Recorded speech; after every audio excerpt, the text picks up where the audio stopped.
कानाखाली झापड मारल्याचा जाब विचारण्यासाठी गेलेल्या पती पत्नीपैकी पतीला कुऱ्हाड, लोखंडी रॉड तसेच लाथाबुक्क्यांनी मारहाण करून पत्नीचा विनयभंग केल्याची घटना दिनांक 17 ऑक्टोबर रोजी सायंकाळच्या दरम्यान घडली।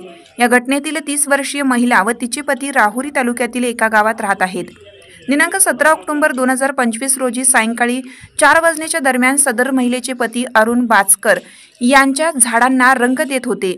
त्यावेळी तेथे आरोपी राजेंद्र दाभाडे हा आला व म्हणाला की माझ्या आईला तू शिवीगाळ केली आहेस असे म्हणून त्याने महिलेच्या पतीच्या कानाखाली झापड मारली। त्यानंतर दोघे पती पत्नी आरोपीच्या घरी झापड मारल्याचा जाब विचारण्यासाठी गेले तेव्हा आरोपींनी शिवीगाळ करत पतीला कुऱ्हाड, लोखंडी रॉड व लाथाबुक्क्यांनी मारहाण केली। तसेच पत्नीच्या अंगावरील साडी ओढून ब्लाऊज फाडला आणि लज्जा उत्पन्न होईल असे वर्तन केलं। तसेच जीवे ठार मारण्याची धमकी दिली। घटनेनंतर पीडित महिलेने राहुरी पोलीस ठाण्यात धाव घेऊन फिर्याद दाखल केली। त्या फिर्यादीवरून आरोपी राजेंद्र किसन दाभाडे व भारत किसन दाभाडे दोघे राहणार गोटुंबे आखाडा तालुका राहुरी या दोघा भावांवर गुन्हा रजिस्टर नंबर 1140/2025 भारतीय न्यायसंहिता कलम 74, 118(1), 115(2), 351(2), 352, 3 प्रमाणे मारहाण, धमकी व विनयभंगाचा गुन्हा दाखल करण्यात आला।